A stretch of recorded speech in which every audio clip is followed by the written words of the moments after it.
Que Dieu bénisse. Amen.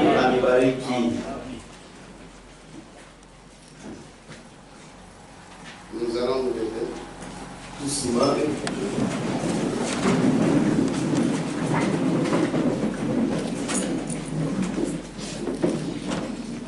Nous prenons l'écriture des 2 Corinthiens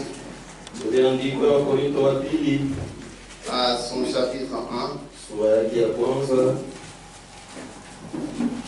au verset 18.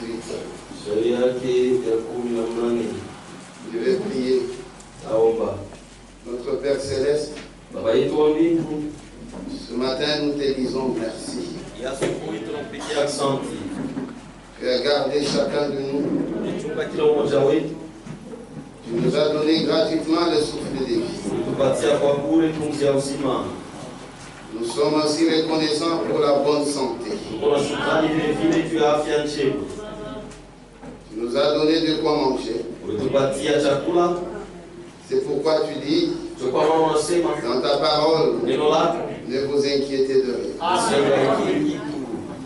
Et nous avons l'assurance que celui qui a commencé l'œuvre en nous, il l'achèvera au jour de Christ. Père Céleste, ce matin nous avons amplement besoin de toi. Il faut que tu sois là. Et toi, tu as toujours été fidèle à tes promesses. Parce que lorsque tu donnes des promesses, tu jures même. Parce que tu ne peux jamais mentir. Bénis ce peuple. Ils ont des besoins. Ils ont des aspirations au fond de leur cœur. Il y a certains qui sont dans des difficultés. Mais toi, tu es un secours qui ne manque jamais dans la détresse. Viens nous aider et bénis l'ensemble du service. Quelque part, Seigneur, s'il y a un péché, pardonne, Seigneur. Nous avons besoin réellement de ta présence. Nous prions ici au nom de Jésus-Christ. Amen. Verset 18. Aussi vrai que Dieu est fidèle, la parole que nous avons annoncée n'a pas été oui et non. Car le Fils de Dieu Jésus-Christ, qui a été prêché par nous au milieu de vous, par moi, par Sylvain et par Timothée, n'a pas été oui et non. Mais en lui, il n'y a que oui. Car pour ce qui concerne toutes les promesses de Dieu, c'est en lui que le oui. Et l'amen, et c'est pourquoi l'amen par lui est prononcé à nous à la gloire de Dieu.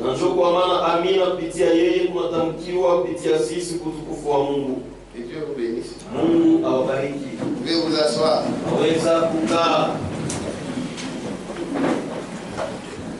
Avant de commencer à prêcher, je voulais d'abord remercier le Seigneur. Notre Dieu, il est grand. Et il est bon en tout temps. Et j'ai dû quitter Lubumbashi pour aller en voyage missionnaire. Et j'ai vu réellement la main de Dieu. C'est pourquoi je vous remercie pour vos prières. Amen. Vous voyez, lorsque vous priez, Dieu répond toujours. Non pas à cause de notre justice, à cause de son sang. Je remercie les conducteurs de l'église parce qu'ils m'avaient encouragé.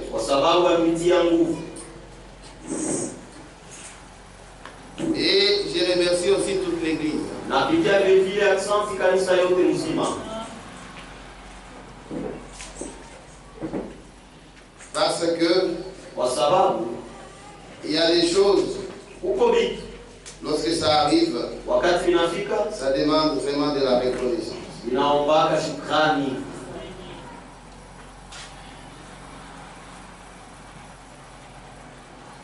J'ai quitté Lubumbashi. Nilitoka Lubumbashi. La première étape, ça devrait être Goma. Hatua ya kwanza ilipasha ikwe kugoma. C'est pourquoi je tiens à remercier Ndio kwa maana nashukuru le Seigneur Bwana parce que kwa sababu le moyen de déplacement namna ya kutembea nani m'avait été assuré. balibeba majukumu. Je comprends que c'est un sacrifice. Naelewa ya kwamba ni sadaka. Et vous savez, je devais prêcher à Goma, Unajua nilipasha kuhubiri kugoma, mais je n'ai pas commencé par Goma. lakini sikuanzie kugoma. Parce que lorsque j'étais ici, Juu wakati nilikuwa j'avais déjà pris un programme avec Gisenyi au Rwanda. nilikuwa nishabeba mapo na Gisenyi kule Rwanda. Je n'avais pas encore le programme de Goma. Nilikuwa siyapata bado mapo ya Goma. Alors, j'étais parti à Goma. Nikaenda kugoma. Ils m'ont bien reçu. Walinipokea vizuri sana. Nous avons partout des frères. Fasi yote tuko na bandugu. Et on nous met à l'aise. Na beko nipeka makulia. Et le lendemain, j'ai dû traverser. Na kesho yake nikatambuka. Et j'ai prêché à Gisenyi, Na nikahubiri Gisenyi au Rwanda. Rwanda. Après Gisenyi, Kisha Gisenyi, quand je suis arrivé à Gisenyi, wakati nilifika Gisenyi, il y avait déjà un programme pour Kigali. kulikuwa tayari mapo juu ya kwenda kuhubiri Kigali. Mais c'est aussi à Gisenyi Lakini tena ni Gisenyi que j'ai trouvé un programme, j'ai dû trouver un programme pour Kampala. ndio nilipata tena mapo ya kukampala. Alors, après Kigali, Kisha Kigali, je devais voyager pour Kampala. nilipasha kwenda Kampala. Après Kampala, Kisha Kampala, je suis revenu sur Goma. nikarudia kugoma. Parce qu'avant que je voyage pour Gisenyi, Kwa sababu mbele ya mimi kwenda Gisenyi, le pasteur de Goma m'a montré comment le programme était chargé. mchungaji wa kugoma alinionyesha namna kani mapo ilikuwa yala. Il y a des prédicateurs qui devaient venir. Kwa wahubiri walipasha Il kuya. me dit, ça c'est un carrefour. Na anasema hapa ni Carrefour. Malgré ça, moi j'étais pas. Akasema hii Carrefour Mais lakini la lorsque je reviens à Goma, lakini wakati narudia kugoma, il me dit, ananiambia les prédicateurs qui devraient venir, ils ne sont pas venus. bahubiri bado walipasha kuya habakuya. Alors c'était vraiment un temps pour moi pour prêcher. Sasa ilikuwa wakati tu yangu ili nipate kuhubiri. Alors je vous transmets les salutations des frères et sœurs. Sasa nilitia masalamu ya bandugu na badada. Au nom de Jésus-Christ. Jina la Yesu Kristo. Ce qui m'a plu, Ile ilinifurahisha quand j'étais arrivé à Gisenyi, wakati nilifika Gisenyi, j'avais prêché sur le plan du salut. nilihubiri yule ya mapo ya wokovu. Et je vous dis que Ananiambia je ne sais kwamba pas ce qui a marqué le pasteur de Gisenyi. sijue ni kitu gani kiligusa sana mchungaji wa Gisenyi. Et durant tout mon voyage, Na kadiri ya safari yangu il yote ne faisait que demander de mes nouvelles. alikuwa tu nauliza niko je. Et il m'a dit, lorsque tu trouves les vacances, Akaniambia sema kama unapata vacances, prends déjà un mois, tu es au Rwanda. beba mwezi mzima uweke tayari mambo ya Rwanda. Et lorsque je suis à Kampala et je prêche, Na wakati nafika Kampala na ubiri, il a parlé avec celui de Kampala. akazungumza na ule wa Kampala, Et celui de Kampala avait dit, na ule wa Kampala naye aliniambia, parlant du pasteur de Gisenyi, akisumbulia na mchungaji wa Gisenyi, il dit, anasema j'aime frère Sylvain, nampenda ndugu Sylvain parce qu'il prêche avec maturité. kwa sababu yuko na ubiri na kukubwa. Je vais encore l'inviter. Mwita tena kwa ubiri. Alors il me dit, Sasa aliniambia, s'il t'invite, kama anakualika tu viens aussi. unakuya tena na huko. Vous voyez? Unaona? Donc ce que nous prêchons, Sasa ile tu unahubiri, même s'il y a des gens qui peuvent mépriser, hata kama watu wanaweza kusahau, ça trouve de la place. iko napata kwashi. C'est la vérité. Ni ukweli. Nous prêchons sans compromis. Tunahubiri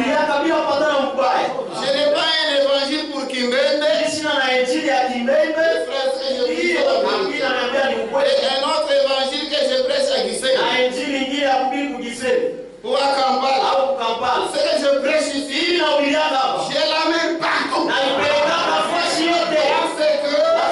que je sais que c'est la vérité. Je vous dis que j'étais à Kigali. J'ai touché sur les 10 vierges. Quand je prêchais, le pasteur de Kigali a dit, ce frère prêche des choses compréhensibles.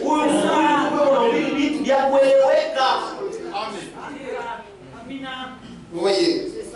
Donc, la parole que nous vous prêchons, ne vous inquiétez pas. Jésus est là dedans. La grâce de Dieu est là dedans. Oui, c'est la vérité.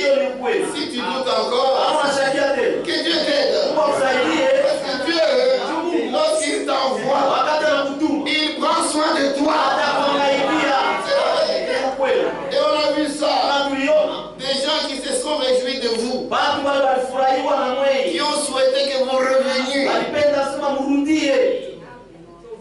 Vous voyez, c'est la grâce de Dieu. C'est grâce à vos prières. C'est grâce à votre soutien. Et je vous dis, il y a quelque chose qui était touchant. Lorsque un frère m'a donné un billet d'avion. C'est encourageant. Et je suis reconnaissant pour l'église. Parce que lorsque je voyageais, j'étais pendant les vacances. Mais, grâce à ce que vous avez fait, c'est pourquoi j'ai remercié le conducteur. Parce que j'ai laissé la maison en paix. Et j'ai dit merci beaucoup au fond de mon cœur. Et pour que tu sois en voyage missionnaire, allô ici, le foufou. Oui, un peu ça. Dieu est bon. J'ai voyagé dans la paix. Et la maison est restée dans la paix. Et je vous dis que c'est un voyage béni. Avec des âmes qui ont été sauvées. Et quand j'ai terminé par Kalemi, là j'ai présenté la croix. Et le pasteur de Kalemi, il a dit, ce que le frère prêche, vous n'allez pas trouver ça dans les dénominations. C'est un son différent. Et il va aller dans son bureau. Et il va dire merci. Vous voyez, la grâce de Dieu. Et vous savez une chose, Satan est épuisé. J'arrive à Kigali, très malade. On m'amène même à l'hôpital. Ça, je ne l'ai pas dit à ma femme. Je lui ai dit seulement en retour. J'étais à l'hôpital. Et à l'hôpital là-bas, on m'a transfusé. Mais je n'étais pas du tout rétabli. On me pose la question. Tu vas rester? Non, non. Je n'ai pas prêché de même. Est-ce que tu étais malade? Mais le lendemain, Dieu m'a aidé. Parce que le premier jour, j'ai prêché malade. Comme si j'allais tomber en chair. Je ne pouvais pas bouger. J'ai prêché comme ça. Et le pasteur de Kigali, il me voit. Il a compris que j'étais malade. Mais le lendemain, quand j'étais rétabli, et j'ai prêché, il était à l'hôtel. Il était à l'hôtel. Il est venu même me traîner. Et ça, c'est un autre. Non, il a dit, il a vu un autre homme. Parce que là, j'étais rétabli. C'est pourquoi la gloire, l'honneur revient à notre Dieu. C'est pourquoi mes frères et sœurs, soutenez cette œuvre. La grâce de Dieu est là. L'évangile que nous prêchons, c'est la vérité. Et pendant Pendant la semaine, nous étions en train de parler sur les promesses du salut. Et dans la parole de Dieu, souvent les gens parlent qu'il y a 3 parties. Et que ces 3 parties ne puissent pas vous embrouiller. C'est ça l'évangile. L'évangile de Jésus-Christ. Et parfois, il y a plusieurs appellations. On l'appelle évangile du salut. Et vous pouvez lire quelque part, c'est écrit évangile éternel. Et vous lisez ailleurs, on écrit évangile du royaume. Vous voyez? Et nous avons résumé ça parce que en réalité, il n'y a qu'un seul évangile. C'est l'évangile de Dieu. C'est l'évangile de notre Seigneur Jésus. C'est ça le résumé. Et Paul dit, il n'y en a pas 2. Ce sont les gens qui vous troublent. Écoutez ce qu'il dit. Galates. Chapitre 1. Verset 6.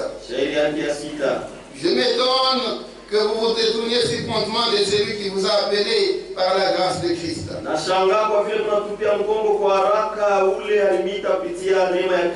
Vous passez à un autre évangile. Non pas qu'il y ait un autre évangile,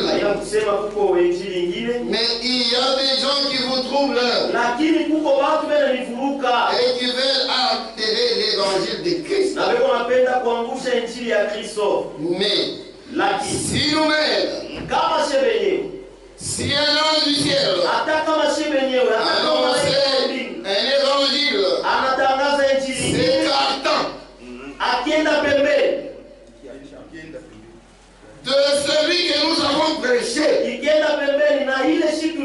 même moi-même Paul, si vous sentez que j'échange les choses, que je sois anathème. Vous voyez? Donc c'est une question de salut. Nous prêchons pour le salut des âmes. C'est ça la chose essentielle. Et lorsque nous prêchons l'évangile, c'est pour amener les gens au baptême du Saint-Esprit. C'est pourquoi l'évangile que vous prêchez, vous devez jauger ça. Vous devez examiner cela pour voir est-ce que cet évangile que nous prêchons est-il capable d'amener les gens au baptême du Saint-Esprit. La réalité est que lorsque vous prêchez l'évangile, et que cet évangile ne peut pas amener les gens au baptème du Saint-Esprit, c'est qu'il est hybridé. C'est ça la réalité. Il est hybridé.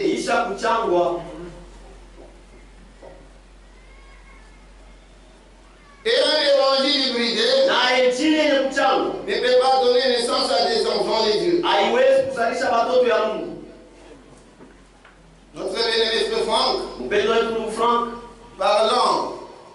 parlant des 3 sortes de croyants, il parle des croyants des dénominations. Il les appelle les soi-disant croyants. Vous savez pourquoi? Parce que la parole qu'il prêche est hybridée. Et il est clair là-bas. Pourquoi? Lorsque Dieu envoie la parole de la promesse, les gens font la confusion. Dans l'évangile, il y a la partie prophétique. unabii, cette partie prophétique, hii kipande ya unabii c'est ce qui constitue l'histoire du salut. ndio ile inatunga historia ya wokovu. Et les gens pensent que Na watu wanasema cette partie prophétique hii kipande ya unabii n'a rien à faire avec le salut. haina hata cha kufanya na wokovu. C'est faux. Ni vya bongo. C'est ça même l'histoire du salut. Ndio yenye historia ya wokovu. Parce que dans la partie prophétique, Kwa sababu kipande ya unabii c'est là qu'il y a les promesses. ni mule mko malako. Vous voyez? Mnaona? C'est ça même l'histoire du salut. Ndio yenye historia ya wokovu. Comment Dieu travaille Namna gani Mungu anatumika dans chaque âge, kila kizazi, dans chaque dispensation. kila wakati. C'est ça l'histoire du salut. Ndio historia ya wokovu. Comment le Saint-Esprit a commencé à travailler depuis la Pentecôte et jusqu'à la fin. Na kufika na kumwisho. C'est ça l'histoire du salut. Ndio historia ya wokovu. Vous voyez, Unaona? Jésus a tout fait. Yesu alifanya yote. Il a accompli le salut. Alitimiza wokovu. Mais ce salut Lakini ile wokovu est révélé au cours des âges. iko nafunuliwa ni kadiri ya vizazi. C'est ça l'histoire du salut. Ndio historia ya wokovu. Alors, Bali qu'on ne nous dise pas asituambie que cette partie prophétique ya kwamba kipande ya unabii n'a rien à faire avec le salut. haina na mambo kufanya na wokovu. Non, c'est ça même l'histoire du salut. Ndio yenye historia ya wokovu. Amen. Amen.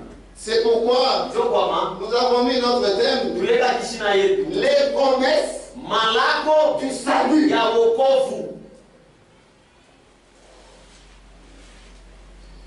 Dieu, Mungu quand il donne les promesses, kama analeta malako il les donne, anailetaka c'est pour secourir son peuple. ni juu ya kusaidia watu wake. Écoutez, Mshikie. Dieu n'est pas comme nous. Mungu hana sashie. C'est un Dieu fidèle. Ni Mungu mwaminifu. Ésaïe Isaya 46, Isaya 46 verset 9. shairi yake ya kenda. Souvenez-vous de ce qui s'est passé dès les temps anciens. Kumbukeni ile mambo yalipitikanaka kama wakati ya zamani. Je suis Dieu, Niko Mungu et il n'y en a point d'autre. na kuna kama mwingine. Je suis Dieu, Niko Mungu et nul n'est semblable à moi. na kuna wa kunifanana.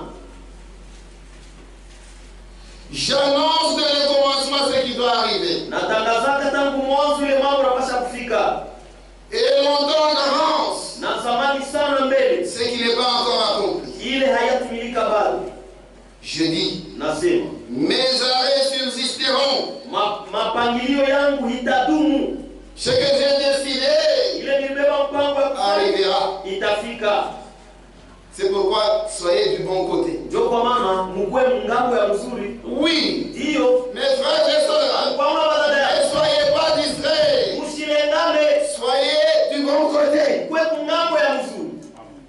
Quand la parole de Dieu sort, Wakati neno la Mungu linatoka soit vous la recevez, au nipokea et c'est ça la grâce. na njoo neema Et ile vous obtenez la na miséricorde. unapata rehema ya Mungu. Mais si vous rejetez cela, Lakini kama unakatala hizi c'est le jugement. ni hukumu. C'est pourquoi Ndio kwa maana tout ce que Dieu a dit yote ile Mungu dans sa alisema parole, neno lake comprenez que cela arrivera. uelewe ya kwamba ile mambo itafika. Quelles que soient les pensées des hommes, Ingawa mawazo ya watu, quel que soit les nombres des démons ingawa wingi ya mademona qu'il y a sur cette terre, ilikuwa hapa dunia, il n'y a rien hakuna qui kitu empêchera Dieu kitamzuiza Mungu d'exécuter sa volonté. kutimiza mambo yake. Pourquoi lorsque Dieu décide, Ndio kwa maana kama Mungu anabeba mpango, aujourd'hui, leo il dit, anasema je te bénis. nakubariki, Il te bénira.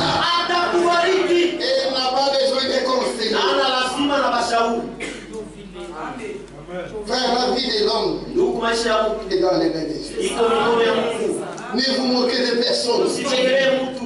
Oui, c'est la vérité. Hiyo ni kweli. Vous ne savez pas ce qui peut arriver demain. Amjue mambo yanaweza kufika kesho. Vous ne savez pas ce qui peut arriver après ce culte. Amjue mambo yanaweza kufika kisha hii Et ibada. notre Dieu, Na Mungu wetu même après ce culte, hata kisha hii ibada il fera quelque chose. atafanya kitu fulani.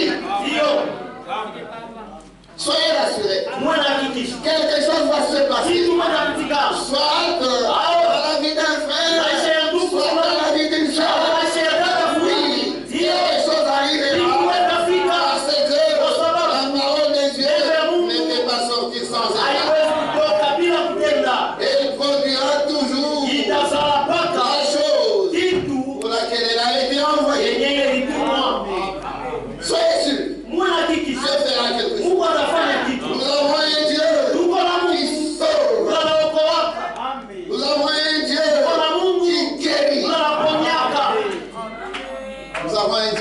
console. Tuko na Mungu anafarijiaka. Soyez consolés. Mfarijiwe.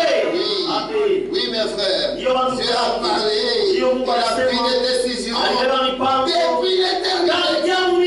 Parce que lui ne prend pas les décisions à la dernière. De l'éternité, Dieu savait que tu viendras ici. C'est ça la grâce. Si vous êtes déjà ici,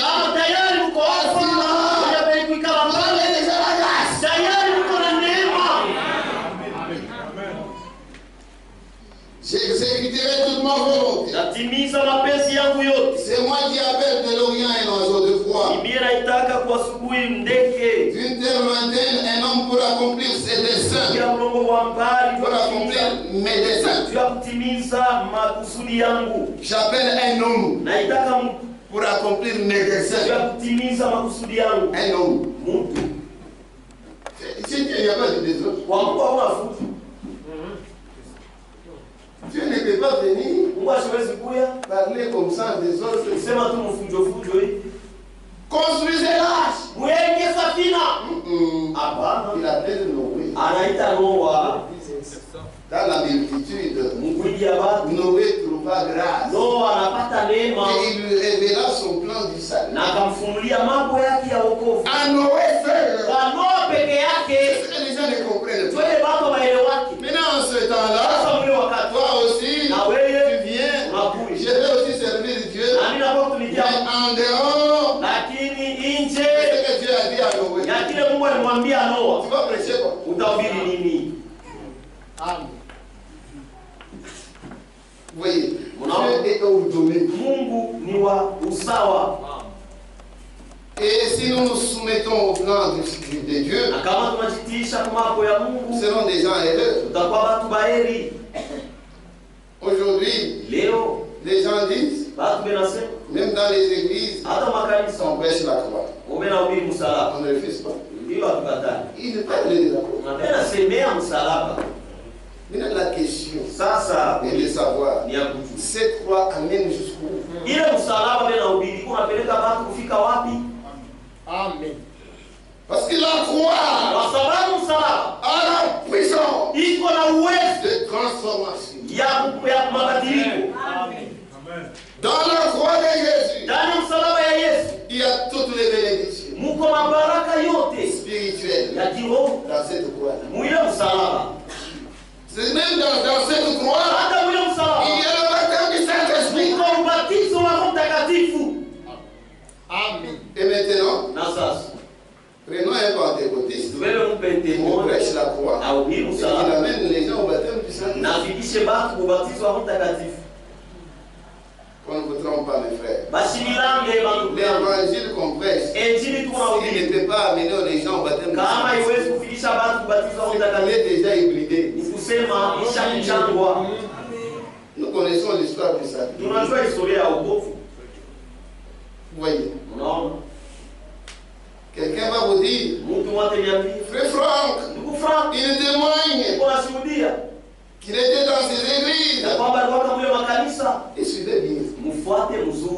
Vous savez, lorsque Dieu envoie sa parole de la promesse, cette parole doit accomplir toute sa mission. Si frère Franck a dit, j'ai été sauvé, et il dit j'ai reçu le Saint-Esprit. C'est que cette parole-là de la promesse envoyée en ce temps-là n'était pas hybridée. Suivez les témoignages de frère Franck. Il dit j'ai reçu même le baptême du Saint-Esprit. Le problème, ce n'est pas le nom, c'est ce qui se prêche. Amen. Si je prends la Bible, je vais dans 30e. Je vais prêcher pour ici. Le nom 30e n'a rien à faire avec ce qui c'est ce qui se prêche.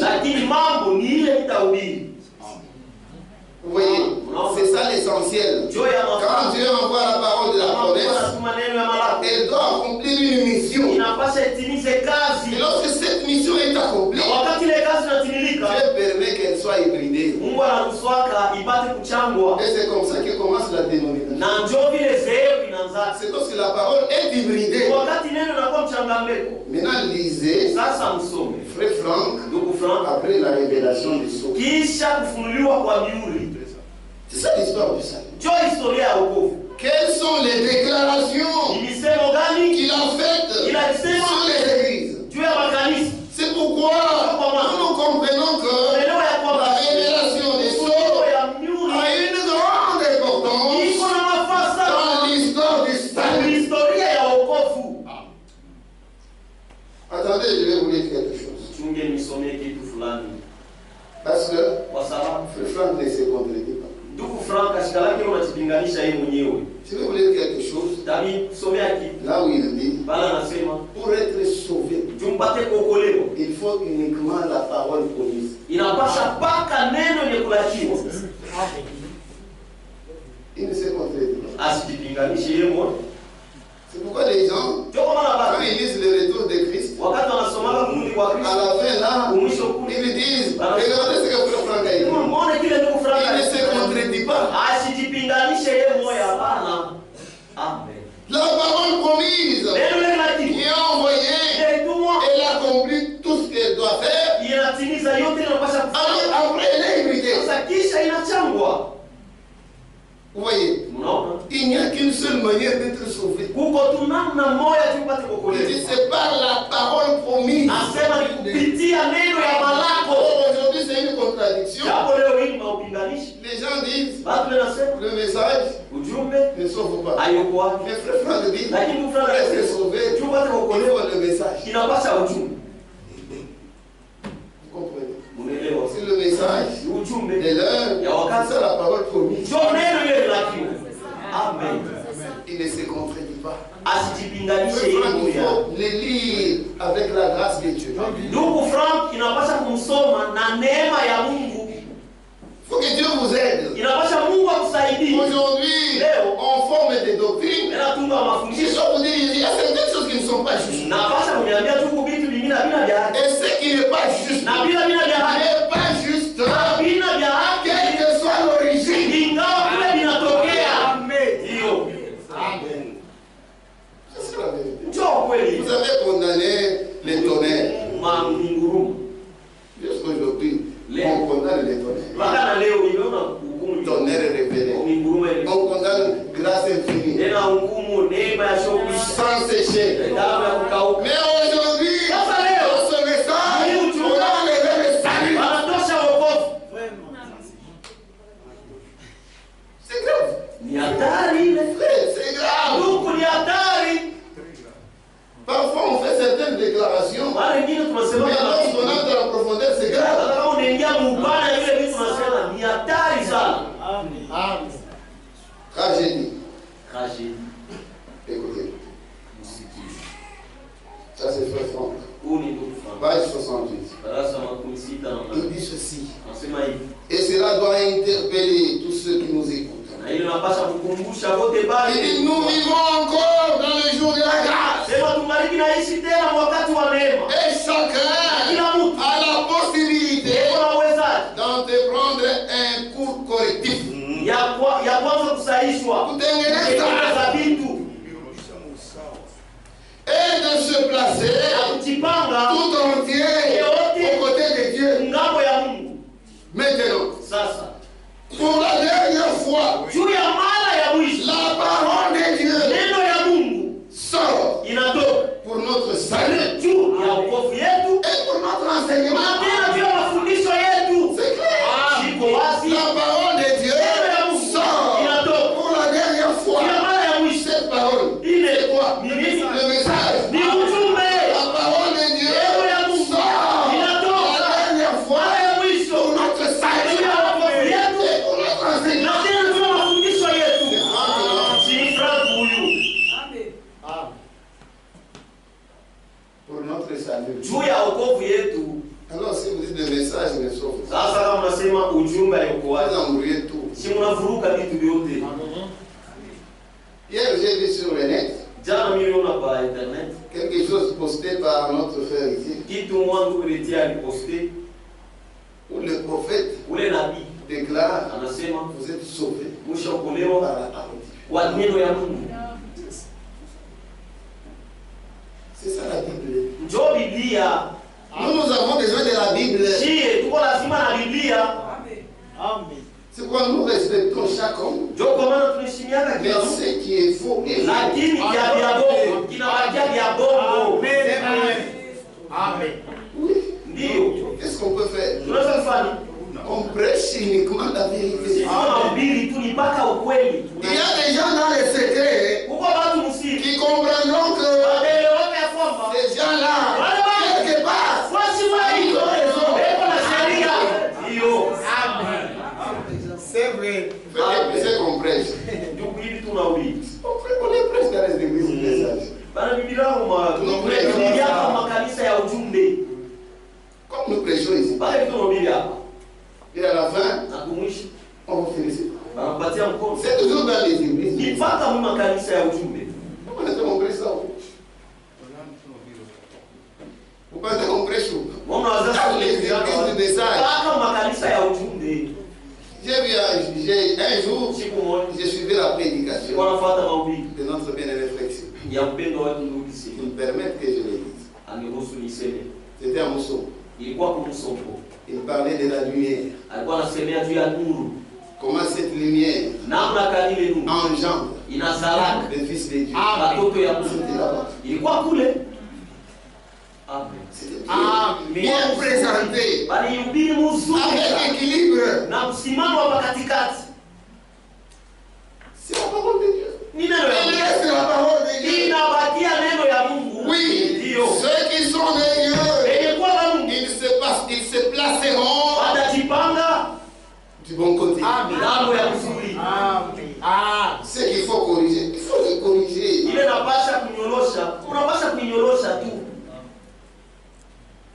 Vous voyez, Dieu est en train de faire l'histoire du salut par l'accomplissement des promesses. Et nous avons eu comme soubassement, c'était le soubassement de notre prédication. Et nous avons dit ceci, comme soubassement de notre prédication. Et c'est dans la prédication de Krefeld, du 7 février 82. Le 7 février 82. Qui a déjà été diffusé. Les gens suivent ce que moi je vais dire ici. Écoutez ce qu'il dit. Il dit ceci. Comprenons-le aujourd'hui. Les promesses de Dieu ne sont pas seulement des promesses d'ordre général. Ce sont des promesses de salut. C'est comme ça qu'il lui comprend. Et il parle de la partie profonde. Parce que c'est ce qui crée des problèmes. On va vous dire, frère, l'évangile, trois parties. Partie évangélique, partie doctrinale et la partie prophétique. Et la partie évangélique, nous prêchons Jésus-Christ crucifié. Vous voyez? En réalité, la croix dont on parle, est-ce que réellement c'est de la même façon que la Bible l'explique?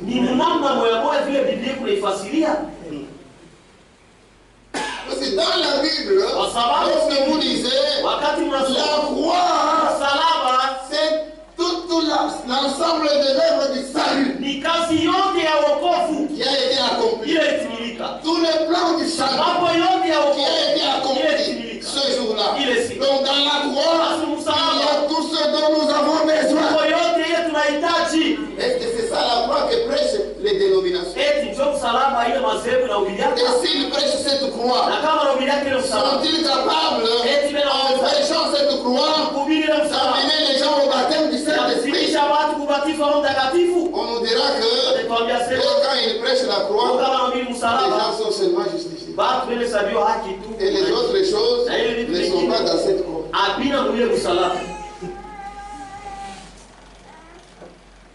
Vous voyez? Les exemples sont là. Même au cours de l'histoire, Luther, il n'avait pas la connaissance comme nous. Mais quand Luther a prêché, la croix de Luther, les gens ont reçu le Saint-Esprit. Mais si eux ne peuvent pas faire comme Luther, c'est simple. La parole qu'ils ont reçue est hybridée. Amen. Ça doit amener les gens au baptême du Saint-Esprit. Même toi, frère, même toi, ma soeur, quand tu viens ici, cherche le Saint-Esprit. C'est la chose importante. Parce que quand Dieu te donne le Saint-Esprit, c'est comme s'il vient te donner de l'assurance que tous tes péchés sont pardonnés, que ton foi est agréée. C'est vraiment important. Il ne suffit pas seulement de venir au tabernacle. Même notre témoignage doit être vraiment quelque chose en rapport avec ce que nous écoutons. Parce que ce que nous écoutons ici, et puis après les cultes ici, tu iras où, mon frère? Après les cultes. Amen. Tu iras où? Quel est ton programme? Dada. Seul. Après les cultes. Quel est ton programme? Voyez. Nous sommes ici. Mais après les cultes. Il y a des gens qui attendent que ça se termine rapidement. Il a un rendez-vous. Ton rendez-vous là. Il est rendez-vous Yako. Je ne sais pas pourquoi je parle comme ça. Si tu es là,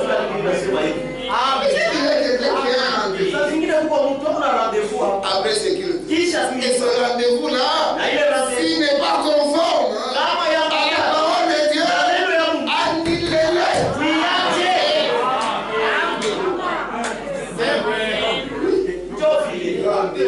Rendez-vous. Il y a des gens qui font même des rendez-vous à l'église. Ils sont ici, nous parlons, ils attendent le rendez-vous. Et vous allez causer.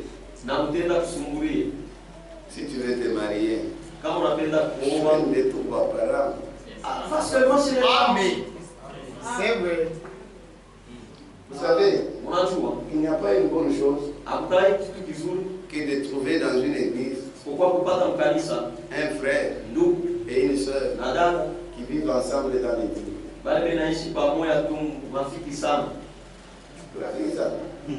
C'est-à-dire, ils vivent comme des mariés. Un frère, là, je ne sais pas si tu es là.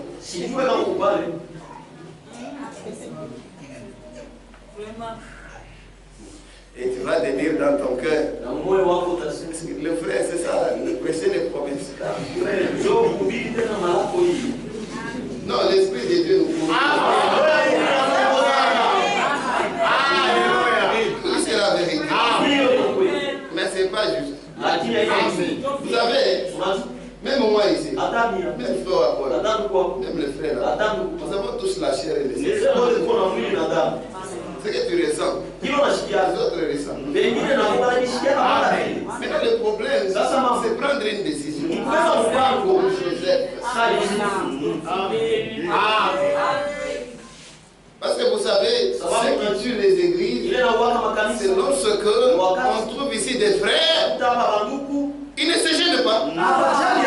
Ils quittent l'église, il attend la sœur là.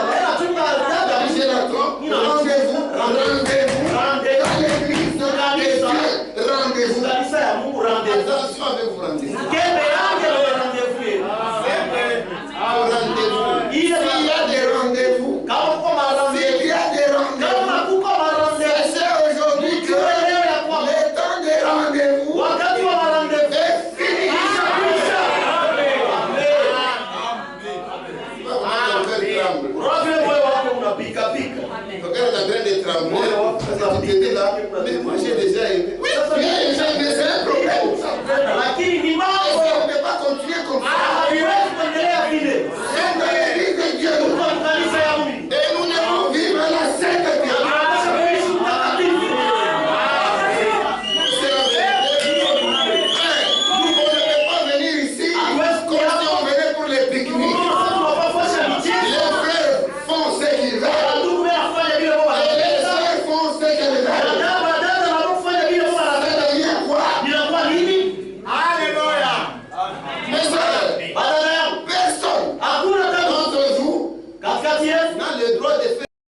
Problème.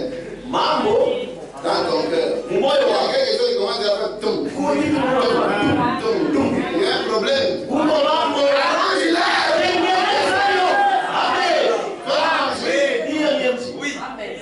L'évangile de Jésus-Christ. Nous sommes les enfants de la porte. Et nous prêchons la parole de la porte.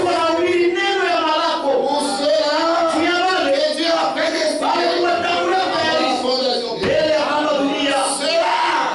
ceux-là écouteront.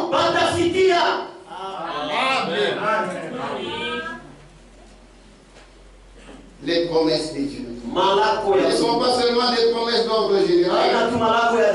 Ce sont des promesses de salut. Des promesses qui contiennent le salut de Dieu. La grâce divine. La bénédiction divine. Pour toi et pour moi. Donc quand Dieu envoie la parole de la promesse, il y a le salut. Ça c'est clair, non? Il y a le salut. Amen. Vous pouvez aller encore sur Internet. Réécouter encore ça. Si tu as le temps, mon frère, tu cherches comment avoir ça. C'est important.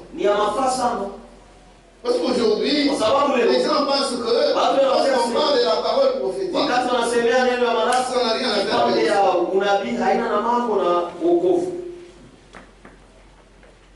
Vous voyez, il faut revivre. C'est ça l'histoire même du salut. Donc Dieu, dans chaque âge, dans chaque dispensation, il envoie la parole de la promesse. Cette parole de la promesse, c'est ça l'évangile pour ce temps-là. Parce que c'est dans cette parole de la promesse que Dieu révèle son plan du salut pour ce temps-là. Amen. Et c'est comme ça que l'évangile est prêché. Et dans tous les messages que Dieu a envoyés à l'église, qui a été prêché? Qui a été prêché? Christ. Un message, là au centre il n'y a pas Christ. C'est pas un message. Ça parle de quoi? Luther. Frère, Dieu est merveilleux. Il a offert à chaque messager sa part de la partie prophétique. Sa part. Quand Luther vient, je lisais ce front. Il dit le monde dans lequel Luther était, c'était un monde mort. Écoutez ce qu'il dit. Christianisme est aujourd'hui. Page 21. Écoutez ce qu'il dit. Le déclenchement de la réformation a été un événement significatif dans l'histoire du salut. L'Esprit de Dieu amena la lumière et la vie. Amenant la lumière et la vie. Dans le monde mort de la religion. Ça amenait la lumière et la vie. Et pourquoi il a parlé comme ça? C'est que ces gens avaient l'évangile. Mon frère, ma soeur, nous devons considérer ce que Dieu fait. Il y a des gens, de leur vie, de leur vivant, ils témoignent, nous respectons ça, qu'ils ont fait certaines expériences. Nous respectons ça. Mais chaque chose a son temps. Et je lui fais franc, après la révélation des choses. Écoutez ce qu'il dit. Parce que c'est l'histoire du salut. Qu'est-ce qu'il a dit après la révélation des choses? Parce qu'on ne doit pas seulement se limiter à une déclaration. C'est ça le problème aujourd'hui. Nous devons considérer le tout. Écoutez ce qu'il dit. Il est en train de parler de ce qui se passe dans les dénominations. Le Saint-Esprit est descendu dans l'église de Krefeld. Et le Saint-Esprit a parlé. Je ne sais pas si j'ai amené ça. Attendez, je vérifie un peu. Ce que le Saint-Esprit a dit à propos des églises. La pensée, c'est que après la révélation des sceaux, le Saint-Esprit est descendu à Krefeld. Et Frère Franck donne le témoignage. Il dit dans son témoignage que il dit ceci. On va faire la distinction entre les deux. Il y a ce qu'il appelle l'huile de la révélation. Et il y a aussi l'huile qui est comme onction. L'onction. Il y a l'onction qui peut descendre sur tout le monde. Même un devin. Balaam était devin. Et la véritable onction de Dieu a descendu. Elle était descendue sur Balaam. Mais lui était faux. Mais l'onction était vraie. Et Balaam a prophétisé. Vous voyez? C'était comme un corbeau. Oui, mais lui est faux. Mais l'onction est vraie. C'est l'onction de Dieu. Je ne parle pas de l'onction d'huile, là on vend les bouteilles. C'est pas ça. Même un faux peut recevoir l'onction. Mais il y a l'huile de la révélation dont il parle dans l'œuvre circulaire de 1973. Il dit l'huile de la révélation ne coule plus au milieu. L'huile de la révélation ne coule plus au milieu de.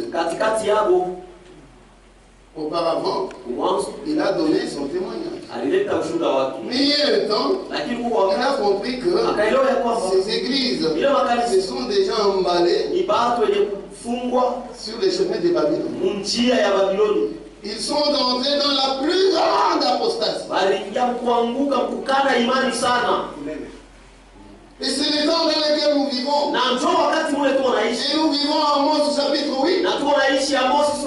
C'est l'écriture qui devait être accomplie. Parce qu'avec cette écriture, la Bible dit ils chercheront la parole de Dieu et ne la trouveront. C'est quel temps? C'est le temps dans lequel nous vivons. Et qui cherche cette parole? C'est vous. Nous, on a déjà emmagasiné. Et nous mangeons bien. Et à satiété. Il dit, si je ne vois pas comment j'ai dû prendre ça, je ne vois pas comment j'ai dû oublier ça. Lettre circulaire de 1964. Il dit, l'huile de la révélation ne coule plus au milieu des ténèbres.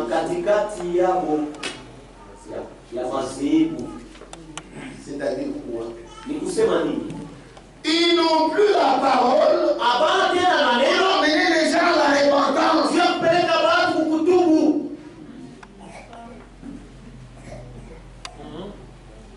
C'est ça l'huile de la révélation. Lorsque l'huile de la révélation descend, ça va vous révéler votre état d'âme. Comment est ton cœur? Comment est ton âme? Et si tu es sans foutisme, ah là c'est ton problème. C'est ça l'huile de la révélation. C'est la révélation de la parole. Le Saint-Esprit qui descend pour vous révéler la parole. Et lorsque la parole de Dieu t'est révélée, ça te montre l'état de ton âme. Même ce que tu penses sur l'éternel. Est-ce que tu penses de la prédication? Est-ce que tu vas faire de la prédication? Dieu a déjà vu ça. Mais c'est ce qui va te confondre. Parce que tu es têtu. Tu as toujours dit, ça je ne ferai pas moi. Tu es têtu. Et puis tu es insolent. Comment la parole de Dieu sort? Mais toi tu fais l'insolence. Ce qu'il prêche là-bas, Il est là où il est. c'est parce qu'il est pauvre. Ni Dieu comme maskini. Est-ce qu'il a l'argent pour acheter des mèches? Et tu es qu'on a fait ça, tu as cousé ma mèche. Les mèches, c'est combien? Ma mèche, Ninga. Quelqu'un du village. J'attends mon toit pour Kini, à Taouza. D'ailleurs, il y a certaines choses. Nous, les maisons, c'est pour votre respect. C'est pour votre bien. Et si tu vas à l'hôtel, vous savez, Dieu couvre les péchés. Tu vas à l'hôtel, Dieu est pardonné. Tu entres à l'hôtel, un frère entre aussi. Et il te voit. Vous savez, Dieu nous évite les scandales. Vous savez, les gens là, qui sont habitués à la vie de débauche, je vous dis, Dieu parfois nous couvre. Amen. Tu peux, tu entres quelque part, les gens viennent.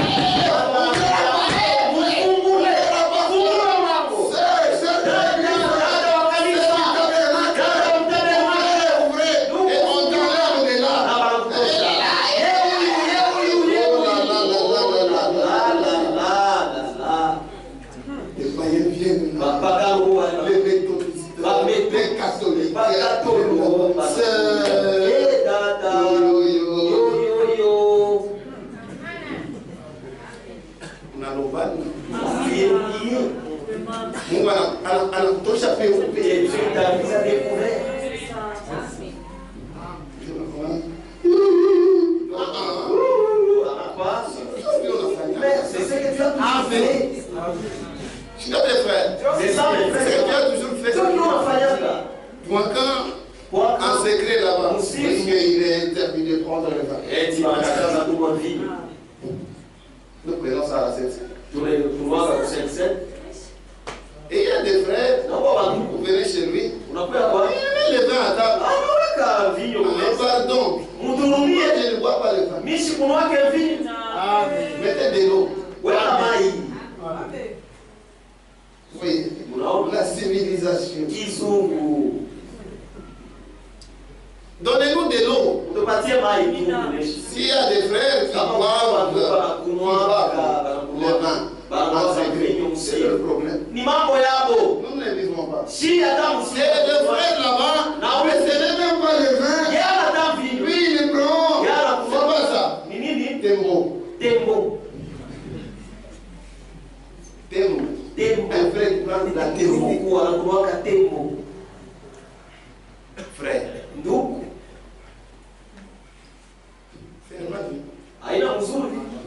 Amen. La tembo. L'autre c'est pas choui.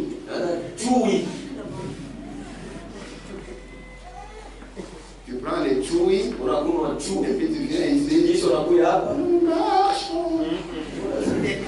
Merci. Tu marches vers Sion.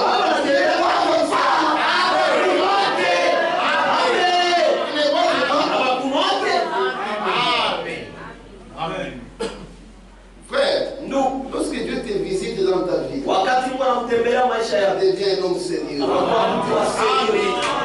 J'ai suivi un jour le pasteur Kazali qui donnait un témoignage. Une sœur de l'église, son fiancé, voulait déjà commencer avant le mariage. La sœur dit niet. Il y a des sœurs qui essayent. Et elle a arrêté. Les fiançailles s'arrêtent là.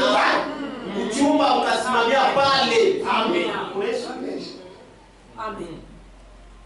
Voyez, les gens s'amusent même dans le message. Des fiancés qui commencent. Et puis après, robe blanche.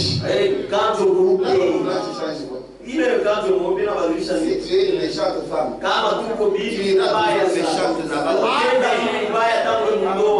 Et les gens pensent que la robe blanche, c'est ça la finalité. Non, ce n'est pas ça. Avec même le pagne. Blouse, qui vient au mariage.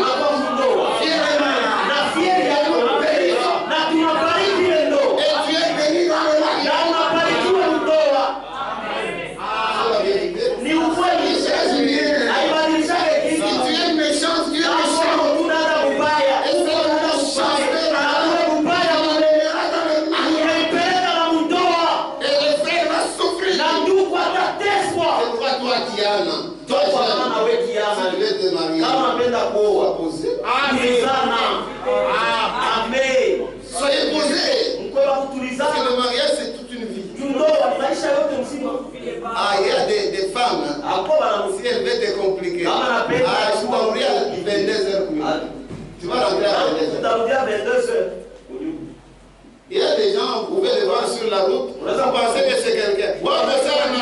C'est faux. À la maison, il s'agenouille même.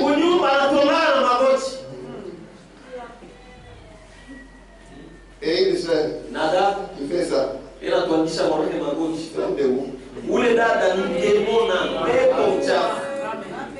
Comment une soeur peut faire agenouiller son mari? Et toi aussi, tu dois agenouiller même. Dans la maison. Ça, ce n'est plus une maison. La femme. Mes soeurs, écoutez-moi. Je suis votre frère. Ne dominez pas où vous êtes. Ne faites pas du mal à votre mari. Ne les persécutez pas.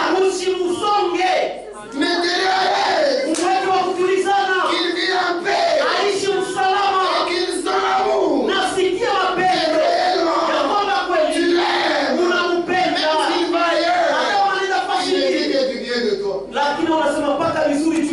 Moi je peux quitter chez moi, j'arrive chez frère ma femme, parler de ma femme, la critiquer chez un frère. C'est une bassesse. S'il y a des problèmes, on gère dans la maison. Donc quand tu prends les problèmes de ta femme, tu racontes, tu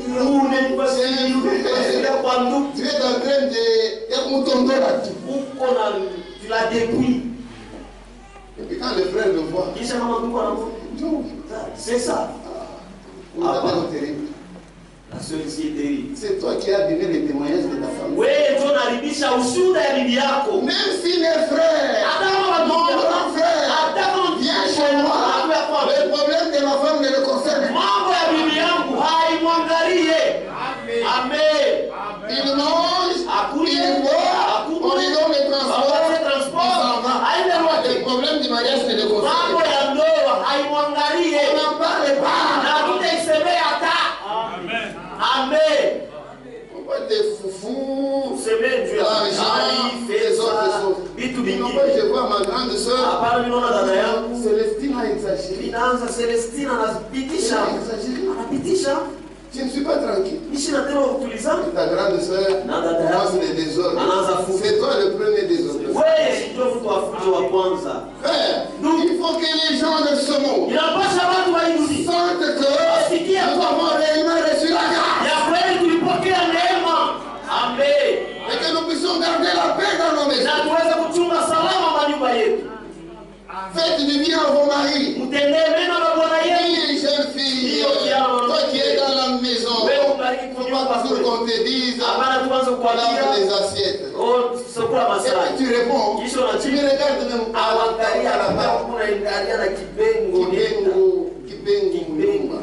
et puis tu cherches le mariage. Tu cherches aller où?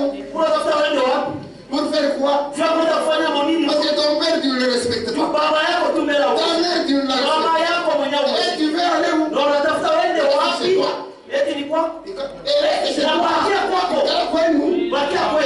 Amen. Tu as créé du désordre. De mariage. Les gens aiment rêve.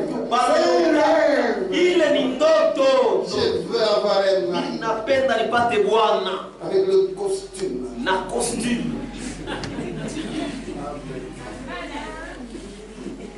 Avec les véhicules. Tu rêves. Noto.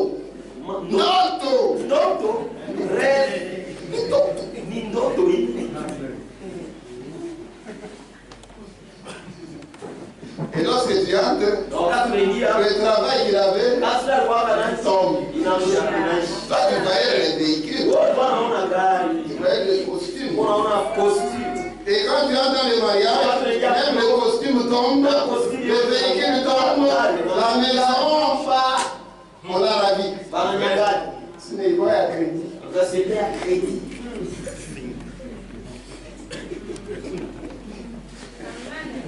Et maintenant, toi tu es allé là-bas pour le costume, tu es allé là-bas pour les véhicules. Frère, les choses de Dieu, c'est la révélation. Si Dieu te révèle au fond de ton cœur que celui-ci, c'est ça l'homme de ta vie, quelle grâce!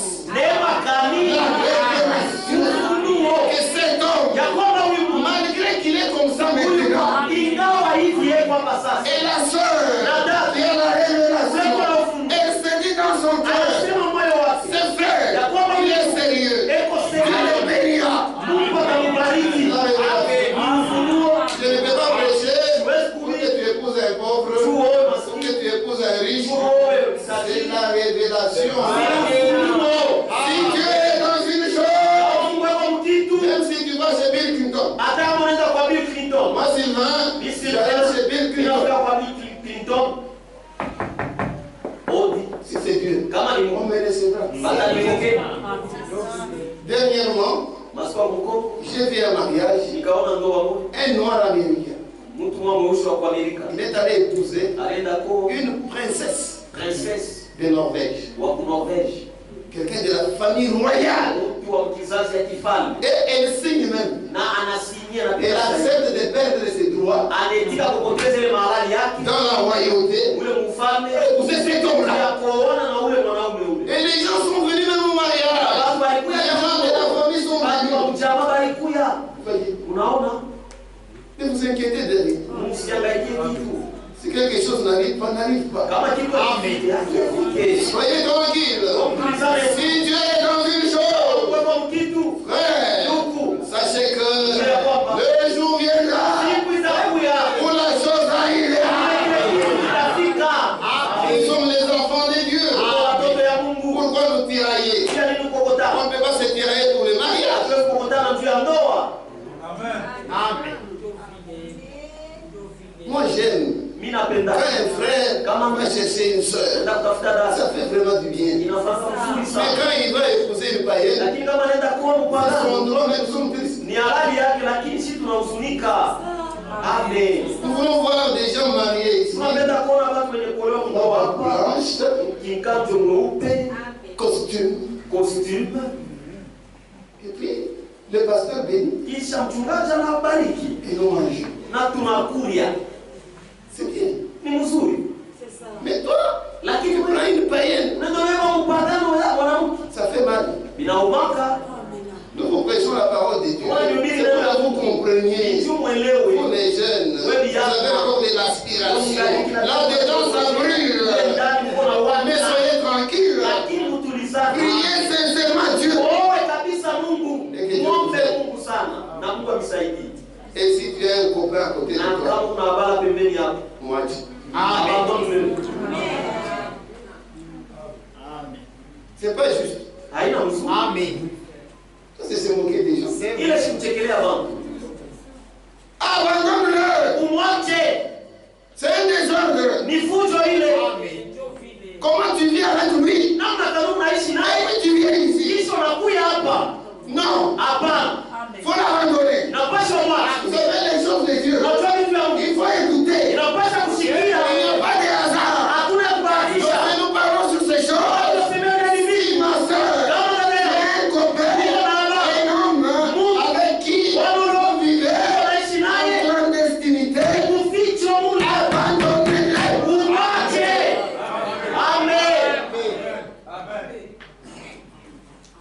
C'est pas bien. Quel témoignage tu as devant ce païen? Il se moque de nous. Et toi, sœur, si tu sais que ma fille est en train de vivre avec quelqu'un, tu laisses les choses comme ça, Dieu te jugera. Mauvaise mère. Ce n'est pas bien. Je suis humain. Je surveille. Je ne peux pas laisser un homme aventurier venir chez moi pour s'amuser avec ma fille. Pas question. Je vois ma fille plusieurs fois là avec un homme. J'ai le droit. C'est mon droit. Je vais te poser la question. Amen. Vous parlez de quoi? Vous savez, dans les habitudes, c'est là que vient le problème. Quand vous voyez deux personnes s'habituer beaucoup, il faut que ces deux personnes soient aussi sérieuses. Sinon, ils vont créer des dégâts.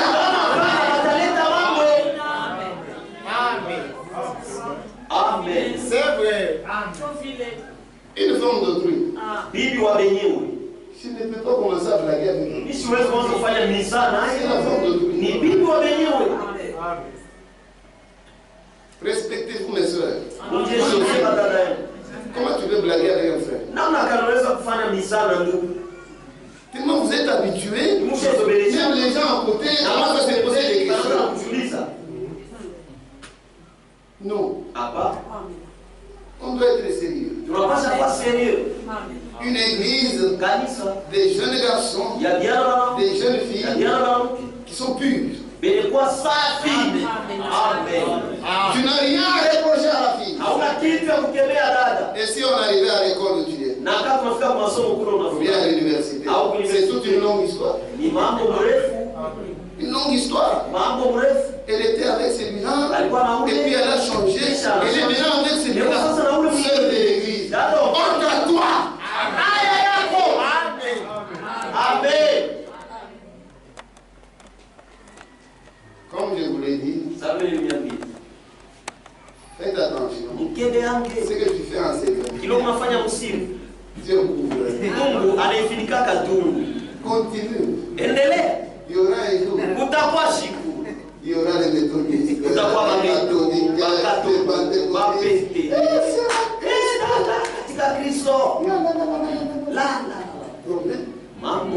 La honte va partout. Dieu est en train de cacher. Dieu est en train de couvrir. Mais toi, tu n'écoutes pas.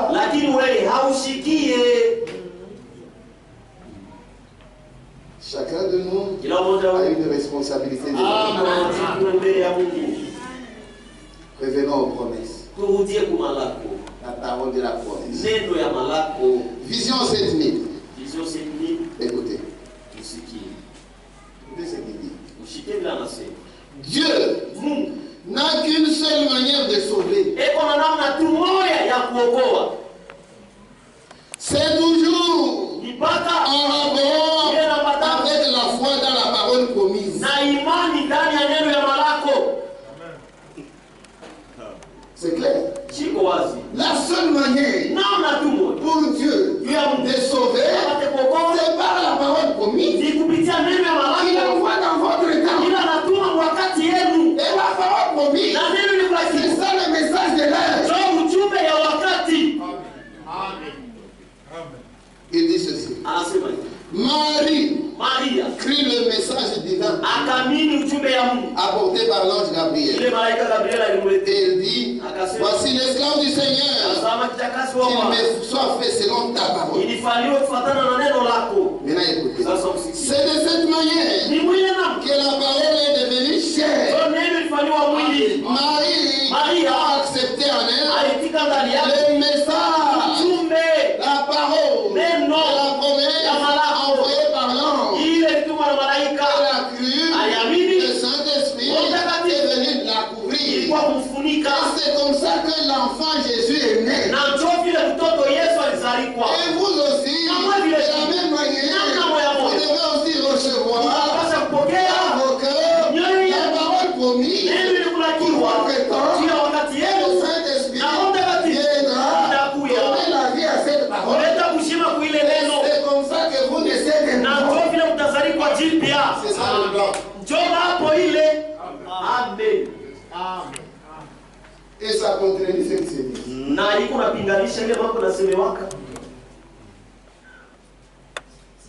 C'est la parole promise que vous devez recevoir.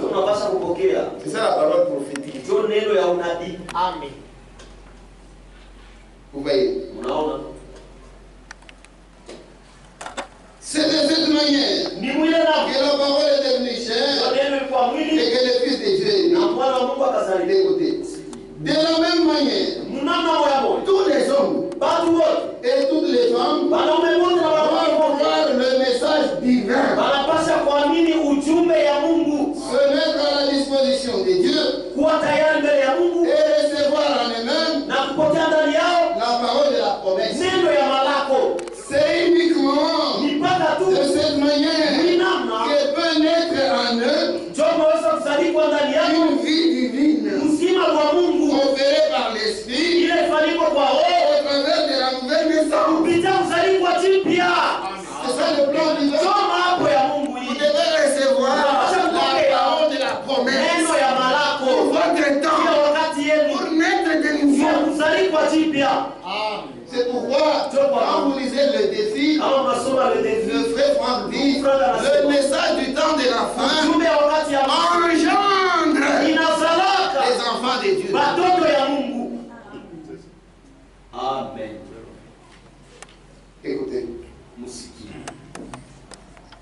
c'est important.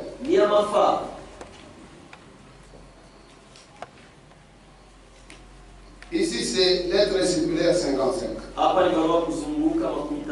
Donc, ce sont des choses qu'il a répétées à plusieurs reprises pour que les gens comprennent le plan divin. Dans chaque âge, Dieu envoie la parole de la promesse. C'est pour la question du salut.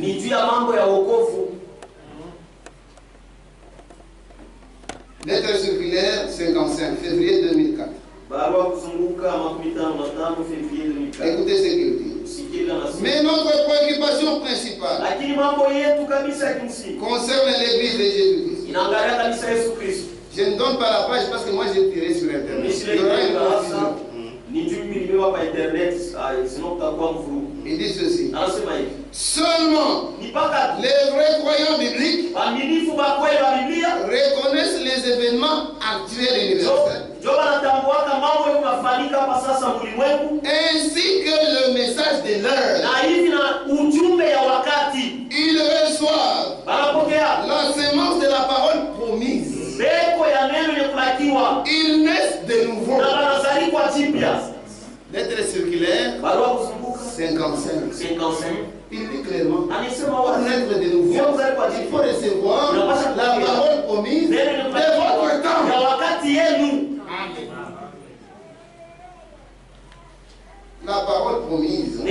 C'est ça le message de l'heure. Ndio ujumbe ya wakati.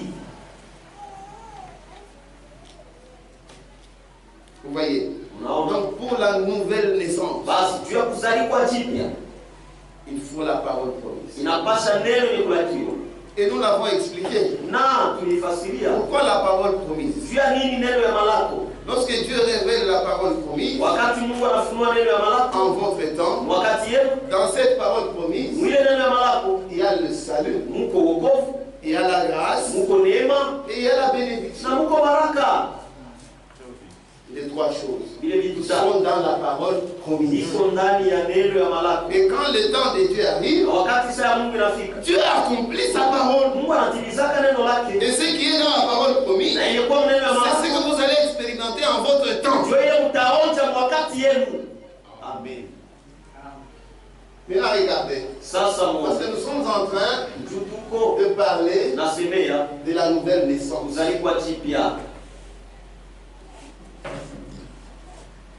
La nouvelle naissance est très importante. Si tu n'es pas né de nouveau, tu vas beaucoup souffrir. La parole de Dieu, les choses de Dieu, ça sera comme un poids pour toi. Ce sera un fardeau. Tu vas toujours continuer à te plaindre. Mais quand les enfants de Dieu qui sont nés de nouveau, tout ce que Dieu dit, même si c'est difficile, ça trouve de la place. Amen. Il n'y a pas question de discuter avec le voisin. Je reçois la parole pour moi-même. Ne dites pas, regardez cette soeur, c'est l'enfant du pasteur. Est-ce que toi tu vis pour l'enfant du pasteur? Qui vous a dit que lorsque quelqu'un est pasteur, et sa femme, et ses enfants, tous entreront?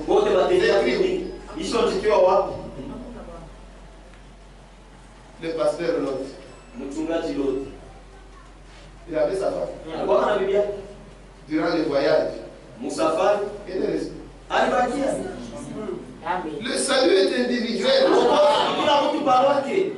Il est resté. Et l'autre a continué. Vous voyez? Et toutes les sœurs qui veulent embrouiller leur mari dans ce voyage, que Dieu vous fasse grâce. C'est l'indécision de Dieu. Parfois ça peut fâcher. Dieu peut voir que tu as beaucoup souffert, ma fille. Il te récupère. Amen. Parce que tu n'écoutes pas. Toi seul, on te prêche, tu continues à faire tout ce que tu veux. Et la maison, c'est vraiment un endroit là bruyant. Quand tu parles, même les voisins doivent écouter. Mais tu viens ici, tu es calme. Bonjour pasteur. Que Dieu vous bénisse. Est-ce que tu bénis aussi ton mari? Mais bonne chose, c'est à faire aux frères. Quand les frères viennent, on va chercher les assiettes là, les belles assiettes, et vous voyez la soeur là qui n'est pas tranquille là-bas. Et où est le bouteiller là-bas? On prépare. C'est bien. Mais si tu le fais aussi pour ton frère. Les frères viennent, tu prends l'eau chaude. Et toi-même tu tapes. Lavez ton frère. Mais si c'est ton mari, va te laver là.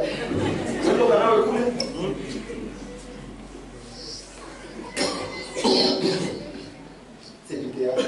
Il est ni ma théâtre. Nous avons du théâtre dans les maisons. Si on voit les autres, les frères, la sœur risque même de tomber là. Est-ce que vous avez mis l'assiette là? Est-ce que vous avez mis les thermos? Est-ce que vous avez mis... Problème. Mais lorsqu'elle reste avec son mari, elle le gronde même.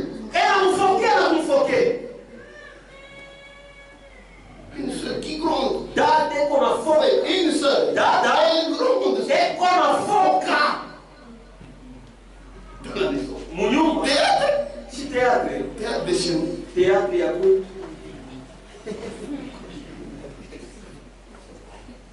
Faites du bien aux frères. Mettez même nos choses. Il n'y a pas de problème. Mais la priorité, c'est le mari. Si vous ne le faites pas pour le mari, vous aussi, quand nous venons, mettez nos frères. Nous allons nous laver, nous allons manger. Amen. Théâtre. Pourquoi il y a des assiettes là seulement pour les visiteurs? Prenez quelques-unes, mettez là.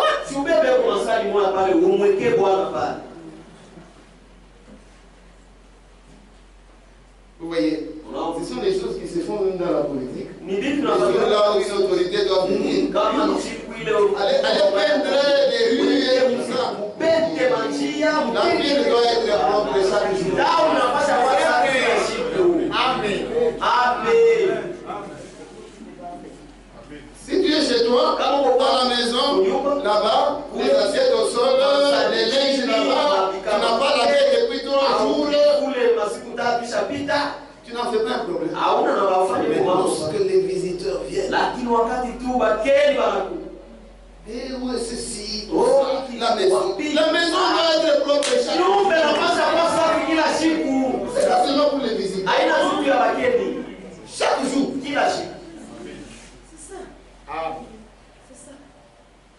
Lavez bien les assiettes.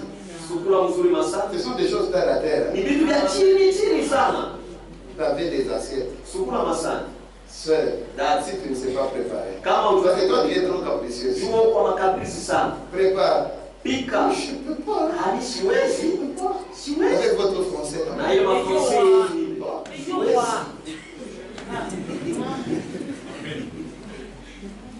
Elle connaît le français. Elle répond en français. C'est ça. Je ne peux pas. Je suis déjà fatigué. Mais sœurs, vous voyez, il y a certaines choses réellement qui ne se passent. Ce sont des choses qu'il faut corriger. Nous devons travailler dans nos maisons. Travailler. Le mari, quand il vient comme ça. C'est le chef. Dites-lui quand même bonjour. Même bonjour. Bonjour chérie. Comment le travail? Mais elle n'est même pas là. Kapinga. Ton père est venu, hein? Arranger la table. Mais si c'est le pasteur. Le pasteur est venu. C'est comme si vous voulez même tomber. C'est que tu ne fais pas pour ton mari, tu veux le faire pour les autres. Si tu fais ça, c'est honteux. Et c'est de l'hypocrisie. Amen. C'est ça, c'est la vérité, non? Si c'est la vérité, alors c'est ça. Une fille doit bien servir sa mère. Et la maman doit connaître tous les secrets. Un garçon me dérange. S'il continue, il saura. Je vais en parler à maman. Mais toi, on t'a provoqué combien de fois? Mais ce garçon-là, qui t'a provoqué, continue à te provoquer, et dans ton cœur, je l'accepterai quand même un jour, mais je le laisse d'abord.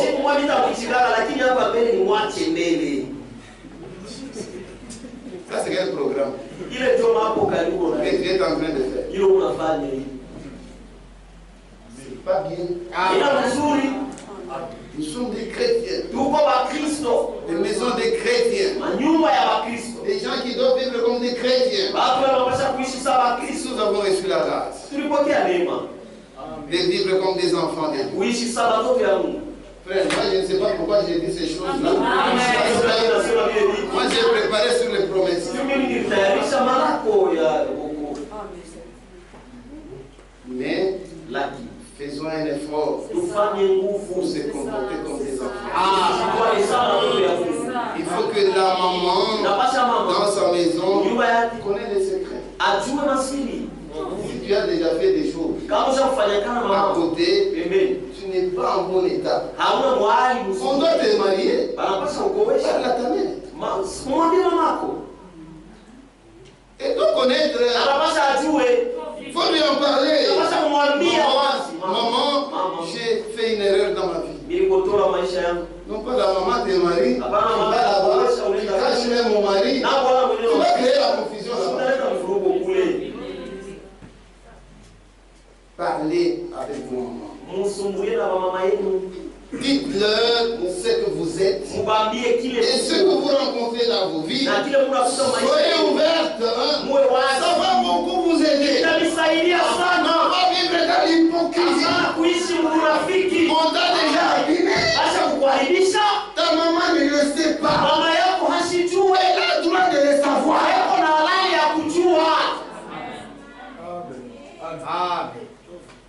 Il faut partager avec vos filles. Il faut parler avec elles. Même si elle vient avec un problème d'un païen, on va comment résoudre ça dans la famille. Et toi aussi, comment est-ce que tu es bien enseigné, tu peux amener un païen? C'est une provocation. C'est ça.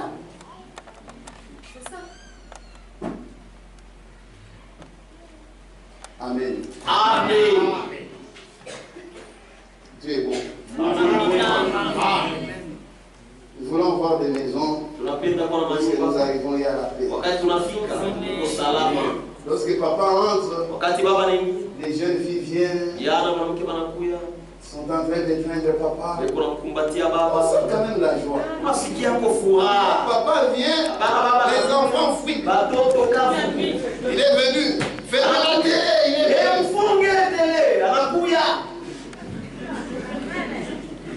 Et le salon est vide. Comment est-ce que toi tu peux avoir un salon là où les enfants ne s'assiedent pas? Non, non, ça c'est pour les visiteurs.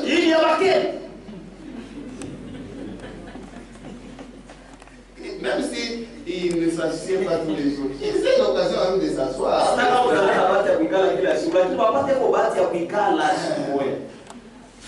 un jour, on va avec papa, même s'ils ne seront pas là tous les jours, on n'est pas habillés. Mais il y aura des chaises dans la maison, là où les enfants ne s'assiedent pas.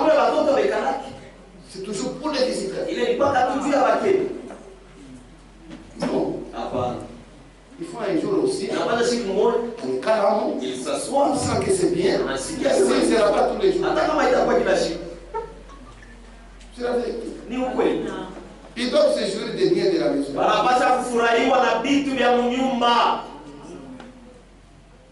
Amen. Amen. Amen. Amen. C'est pourquoi il nous faut naître de nouveau. C'est très important.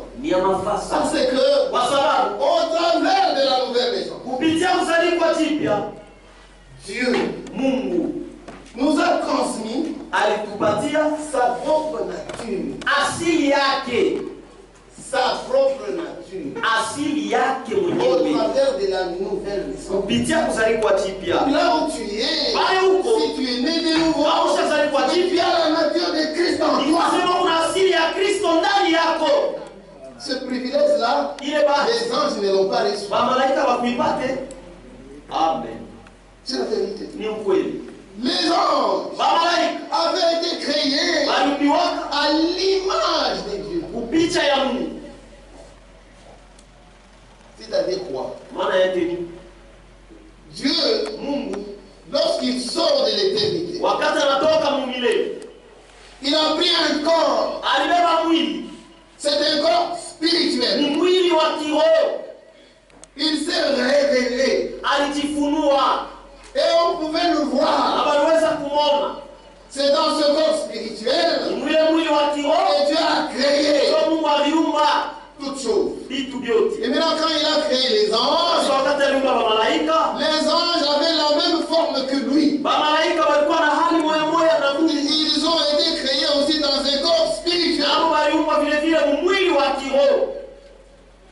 les anges, on pouvait aussi les voir.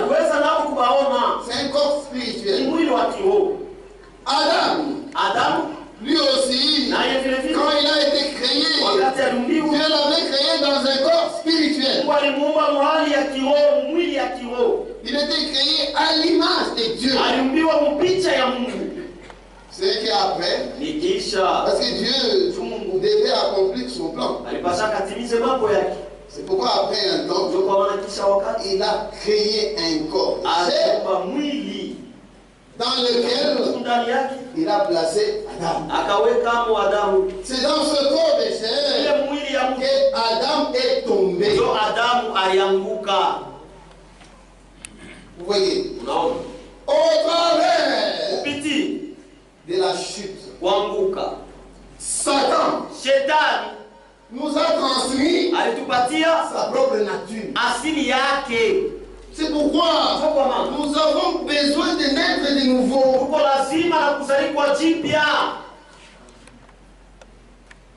Et pour naître de nouveau, il faut la parole de la promesse. Au travers de la nouvelle naissance, Dieu nous transmet sa propre nature.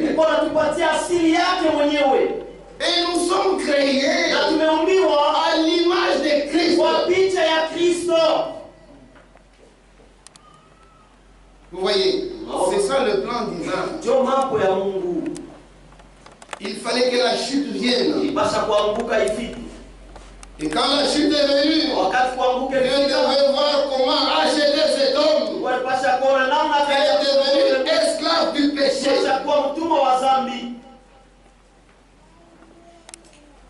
C'est très important. La nature de Dieu en vous. C'est ça la nouvelle naissance. C'est la nature de Christ en vous. C'est ce qui fait de vous un enfant de Dieu. C'est ce qui vous donne la capacité de vivre comme les enfants de Dieu. Et pour naître de nouveau, c'est très simple. Tu écoutes, tu te soumets, tu fais travail en toi. Le travail est fini. Ce n'est pas un problème d'enseignement. Tu dois venir aujourd'hui, c'est accepter cette œuvre de la croix. C'est comprendre que la vie que je mène, c'est une vie du péché. Et je dois l'abandonner. Il faut comprendre. Si tu ne comprends pas, tu resteras esclave pour toujours. Si tu veux sortir de l'esclavage, ça dépend de ta décision. La Bible dit, c'est lui qui aime sa vie, il la perdra. Mais celui qui accepte de la perdre dans ce monde, il la gardera dans les vies. Écoutez ce que la Bible dit. C'est facile. De naître de nouveau.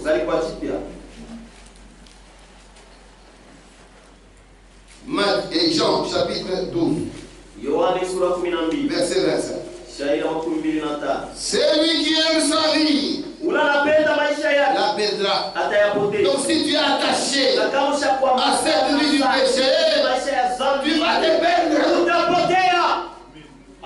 Oui frère, toi qui es ivrogne, Dieu va te faire grâce. Tu as toujours des raisons de pouvoir boire. Mais ta vie, elle est sale. Elle n'est pas digne.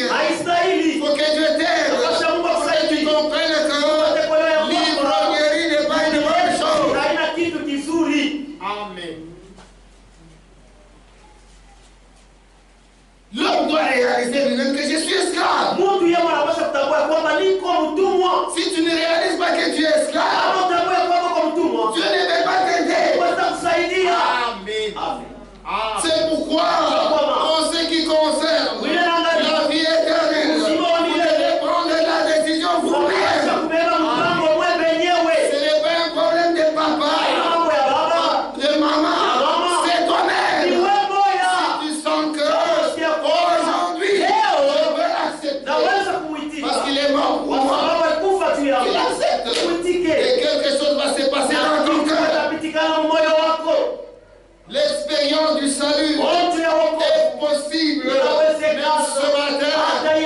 vizuri. Si tu te donnes au Kama Seigneur, unajitoa kwa Bwana. celui qui aime sa vie, Unapenda il maisha aime yako. le plaisir de ce Unapenda monde. anasa ya hii dunia. Vous aimez vivre dans le plaisir. Unapenda uishi tu mwanasa. Et puis vous voulez la vie. Kisha unatafuta Ça ne uzima. marchera pas. Pour Havitendeka. avoir la vie, Juu ya kupata uzima. abandonnez d'abord le plaisir. Acha mbele anasa hiyo kunayo. Ça ne marchera pas. Havitendeka. Tu veux la vie, Unapenda et puis tu veux vivre comme dans le monde. kisha unapenda tena uishi vile. Ça ne marchera pas.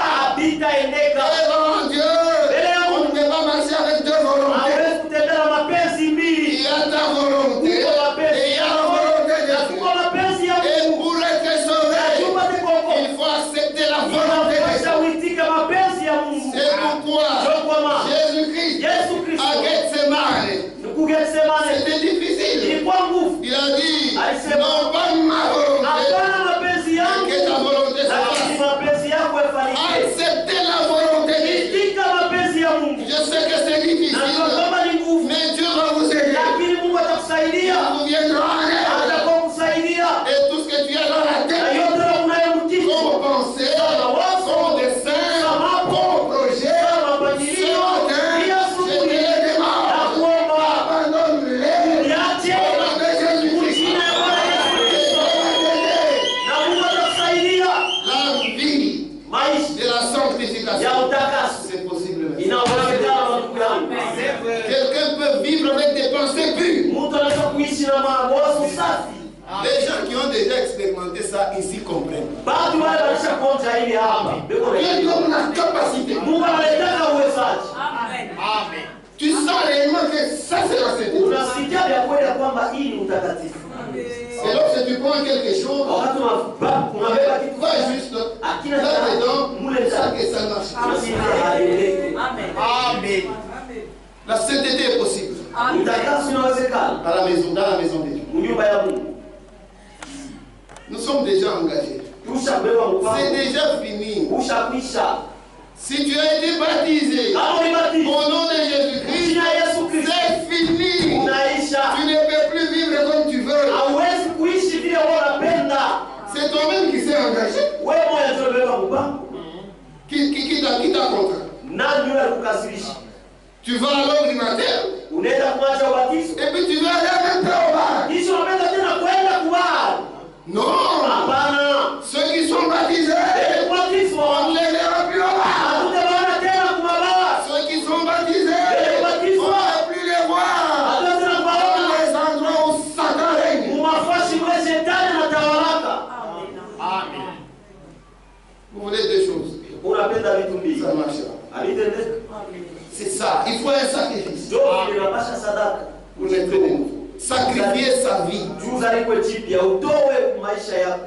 Sinon, Kama hapa je dois sacrifier. napasha kutoa. Sinon, la vie, on ne la verrait pas. Uzima Même la sainteté n'existe na hata pas. utakaso haitakuwa kwako. Il faut des sacrifices. Inapasha kujitoa.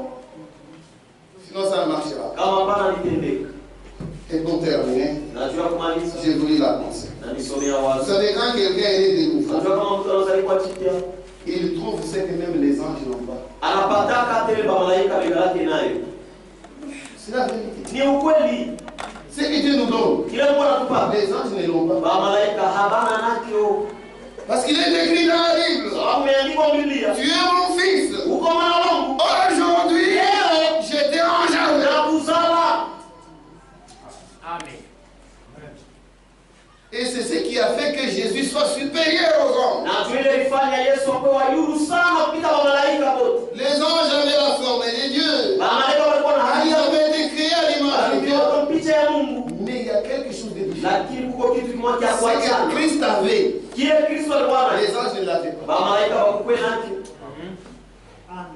Écoutez comment notre Seigneur nous fait Franck explique. Ushike vile upendo wetu nufrante na fasiria. Et c'est par là qu'on va terminer. Na ni pale tutamalizia.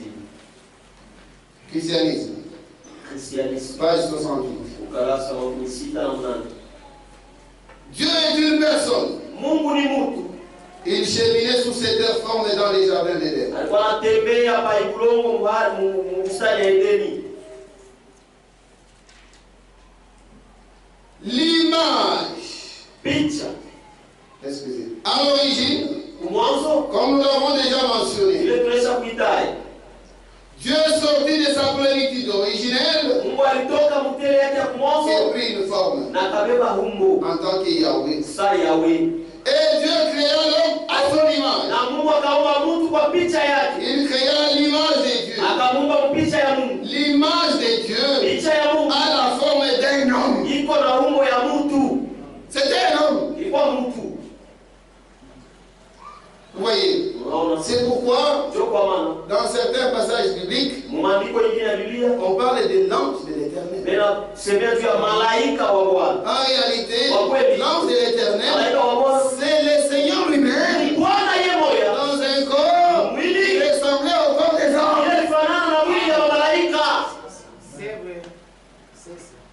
C'est pourquoi on l'appelle l'ange de l'Éternel. C'était Dieu lui-même.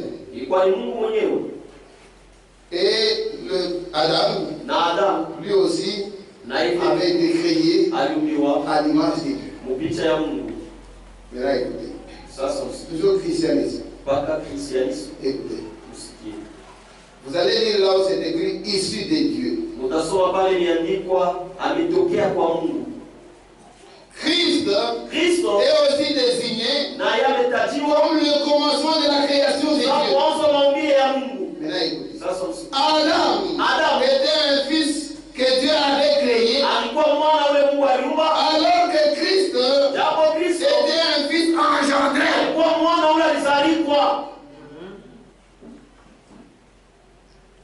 Dans la naissance de Christ, il y avait le sang. Il n'était pas l'engendrement. Ce n'était pas le cas avec Adam. Ce n'était pas le cas avec les hommes. Écoutez ce qu'il dit. Adam avait été créé à l'image de Dieu en tant que créature. Christ était l'image de la nature même de Dieu.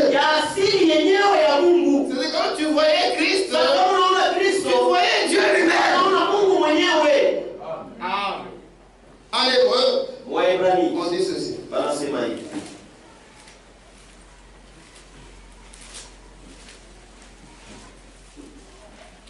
Hébreu 1. Verset 3.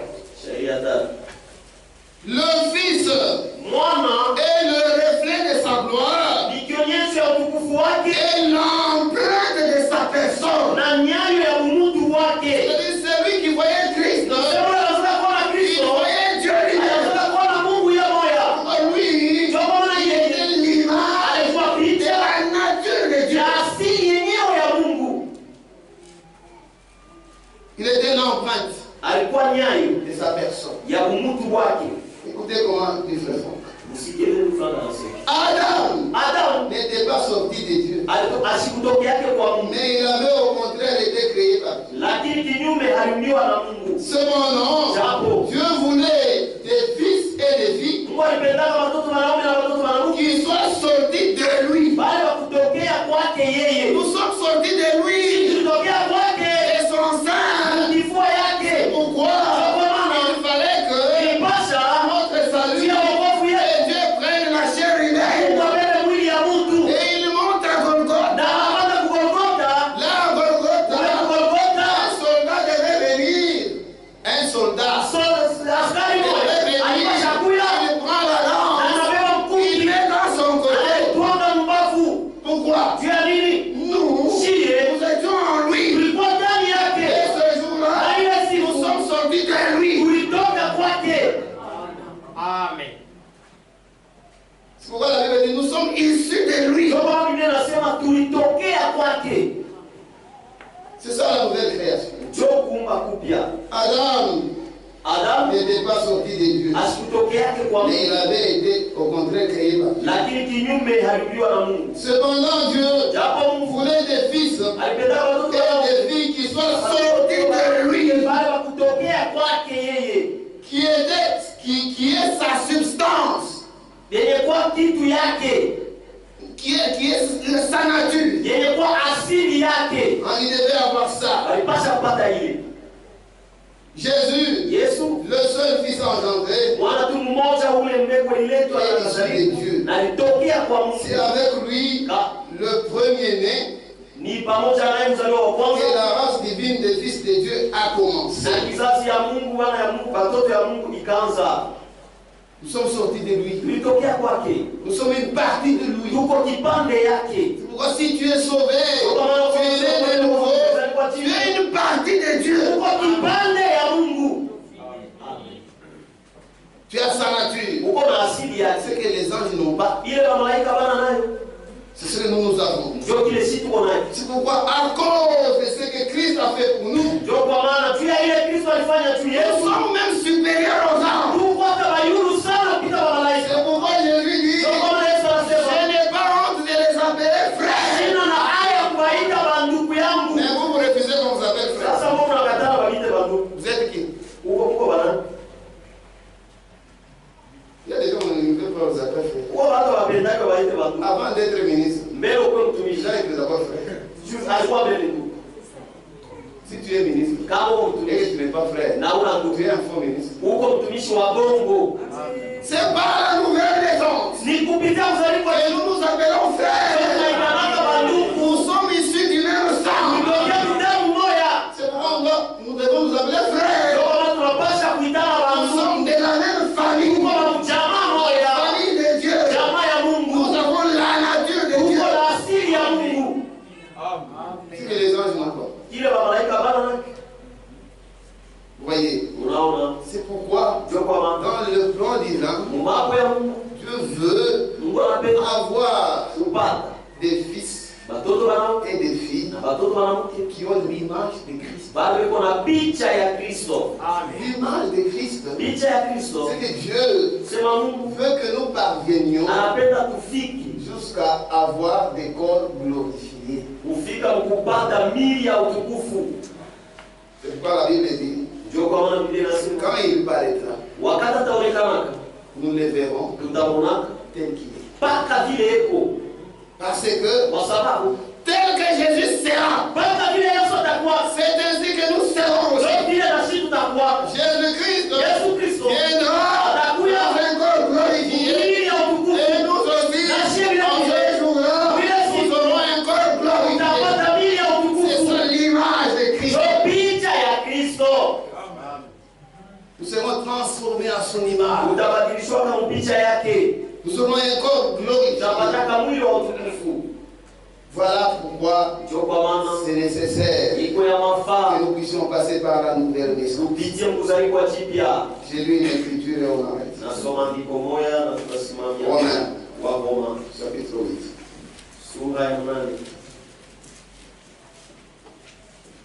Écoutez ce que dit la Bible. Verset 30.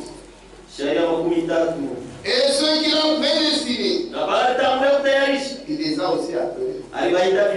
Et ceux qui l'ont appelé, il les a aussi justifiés. Et ceux qui l'ont justifié, il les a aussi glorifiés.